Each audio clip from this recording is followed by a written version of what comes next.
Kiki hanya menyiapkan satu kamar untuk Darlin dan Yos. Saat ini Darlin sedang merasa ragu. Apakah perlu mengajukan untuk mempersiapkan dua kamar? Tapi dengan panggilan kakak ipar, Kiki yang sama sekali tidak merasa malu. Dia benar-benar merasa kalau dia mengajukan hal ini pasti akan dianggap lebay. Saat Darlin merasa ragu, Yos pun masuk ke dalam. Kenapa masih tidak tidur? Melonggarkan dasi di lehernya, Yos juga sedikit lelah. Darlin terlihat ragu. Tangannya memeluk baju tidur. Tidak tahu apa yang harus dia lakukan sekarang. Yos melihatnya sejenak dan tersenyum. Pergi mandi. Hari ini aku sangat lelah. Tidak akan melakukan apapun padamu. Tenang saja. Darlin yang ketahuan pemikirannya, wajahnya dalam seketika memerah, melototinya dan berkata, "Gila." Menggoyangkan pinggul dan pergi ke kamar mandi. Setelah mereka berdua selesai mandi, berbaring di ranjang, Darlin barusan dengan heran bertanya, "Adikmu itu apakah sangat disukai kakekmu? Makanya begitu tidak sopan?" Darlin sudah berpikir sampai otaknya akan pecah, hanya bisa memikirkan ini. Yos tertegun. Gerakan mengelap rambutnya pun terhenti. Lalu berkata, "Bukan. Dulu cucu yang paling kakek sayangi adalah aku. Sayangnya aku tidak penurut. Sekarang kakek sangat jarang ikut campur dengan urusan keluarga. Semua orang sudah dewasa, tidak mempermasalahkan siapa yang lebih disayangi." Oh, Darlin mengerti. Mensipitkan mata dan berkata, "Kalau begitu dia memiliki dendam dengan kakek ya? Apakah kamu begitu suka bergosip?" Yos dengan merasa lucu berkata. Darlin memuncungkan mulutnya. "Bukannya aku sedang mencari tahu tentang keluargamu. Besok sudah akan bertemu dengan Tuan Besar. Dia siapa? Dia adalah orang tertua di keluargamu. Kamu adalah cucunya. Tentu tidak bisa merasakan perasaan masyarakat kota kecil sepertiku yang bertemu dengan pahlawan. Aku hanya lebih ingin mengerti tentangnya." Tidak ada yang perlu diketahui. Pandangannya sedikit tinggi. Emosinya juga besar. Kalau kamu sudah sering menemuinya, hanya akan merasa seperti itu. Ucap Yos duduk di ranjang. Darlin melototinya. "Aku akhirnya menyadari kalian bersaudara sama sekali tidak menghormatinya. Benar-benar tidak berbakti." Yos tersadar. Tidak berbakti? Lalu tersenyum santai. Mungkin, namun terkadang posisi berbeda, pandangan juga akan berbeda. Dulu saat aku memutuskan untuk kuliah di kota Ledong dan mengambil bidang hukum dan bukan memilih sekolah militer, dia bahkan pernah memarahiku.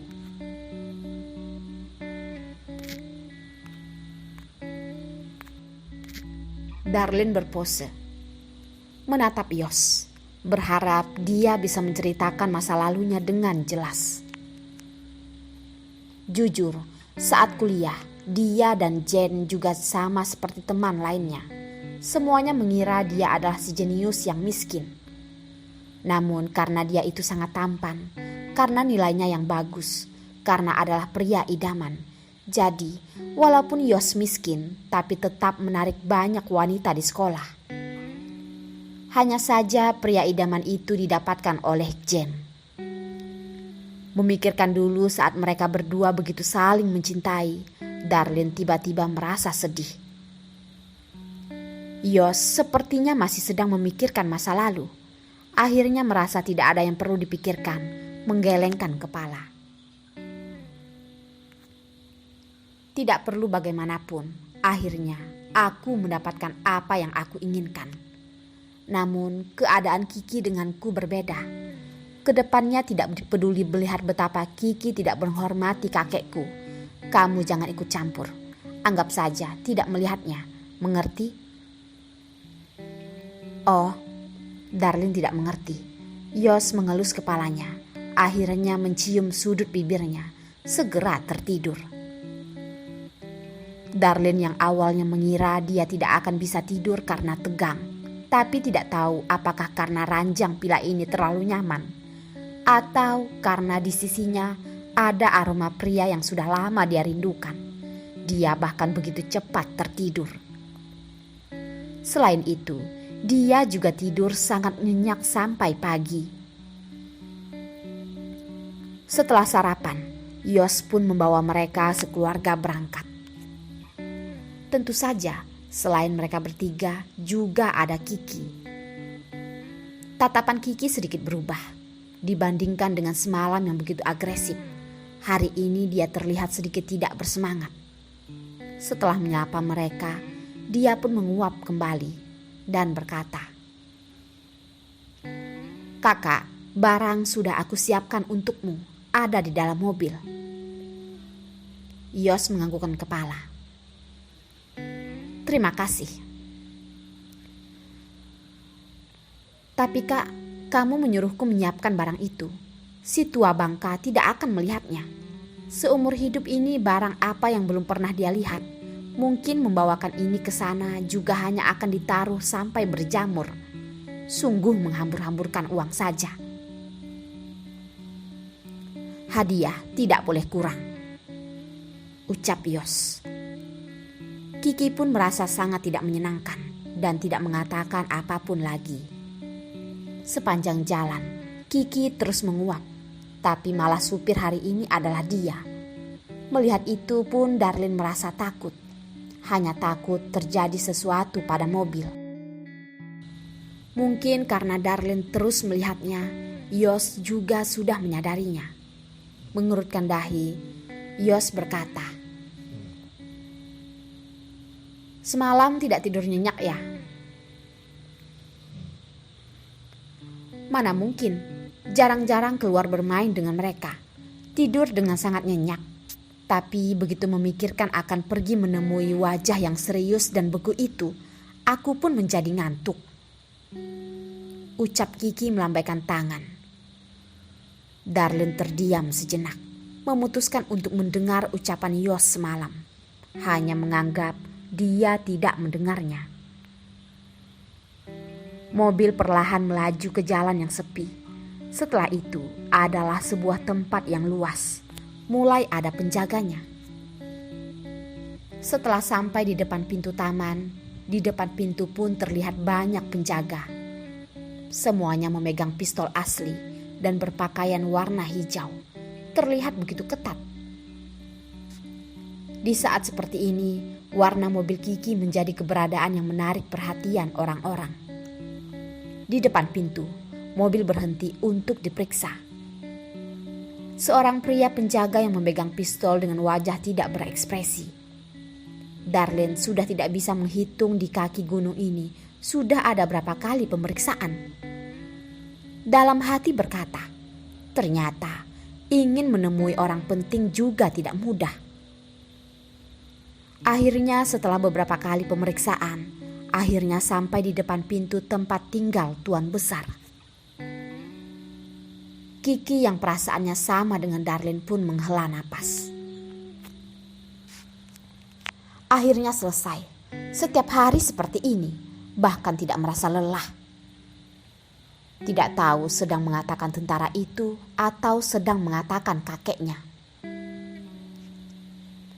"Turunlah," ucap Yos lalu mendekati Darlin. "Jangan gugup." Darlin pun semakin tegang. Tiba-tiba dari dalam pintu keluar seseorang yang tidak asing untuknya. "Aduh kesayanganku, kamu akhirnya datang." Ibu Yos juga tidak takut sinar matahari terlalu panas. Maju dan menggendong Derik ke dalam pelukannya, lalu menciumnya beberapa kali. Derik melihat Yos dan Darlin sejenak, memeluk ibu Yos. "Nenek, Derik sangat merindukanmu." Begitu mengatakannya, Ibu Yos semakin meluluh, memeluk Derek dan terus memanggilnya kesayangan. Melihat Kiki, sudut matanya terus melompat. "Bibi, jangan kesanmu," Kiki mengingatkan. Ibu Yos menyindirnya. "Kamu tunggu saja, ibumu juga datang. Nanti kalau melihat Derek, kamu pasti akan direpeti." Kiki seketika merasa pusing. Topik yang tidak pernah berubah di keluarga ini adalah mendesak untuk menikah. Mengira karena cicit pertama keluarga ini sudah lahir dan akan lebih berkurang, sekarang mungkin akan semakin membara. "Cepatlah masuk. Kakek dari pagi sudah menunggu. Kamu juga. Semalam menyuruhmu datang ya datang. Begitu keras kepala. Dengar-dengar semalam kakek marah lagi dan juga menelpon kami sampai memarahi ayahmu." Ibu Yos dengan dada rendah berkata pada mereka. Mendengar ucapan ini, kakek melihatnya. Suasana hatinya tidak akan baik. Tatapan Yos bergerak. Aku mengerti." Ibu Yos batuk, melihat ke arah Darlin. "Darlin, nanti kamu ikut denganku. Lihat isyarat yang aku berikan padamu.